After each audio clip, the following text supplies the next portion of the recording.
A doazón de sangue é anónima no 100% dos casos. Pero por esta vez, imos saltar a norma. Pois creo que é necesario que doemos sangre para que a xente poda ter unha calidad de vida. Pois eu tamén creo que é necesario porque hai moita xente que a súa vida corre en perigo e cando chega ao hospital ten esa necesidade de ter sangue para poder continuar a súa vida. E por iso é importante que a poboación se conciencie e continúe doando.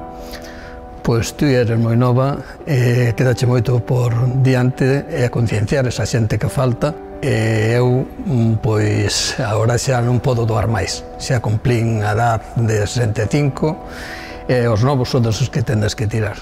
Pois moitas grazas, papá. Eu recollín a túa testemunha fai 3 anos, cando ti deixaches de doar, e agora na familia continuamos co legado de seguir compartindo a nosa vida cos demais. Doa, porque ti dalo tipo. Axencia de doazón de órganos e sangue. Xunta de Galicia. Galicia, o bo camiño.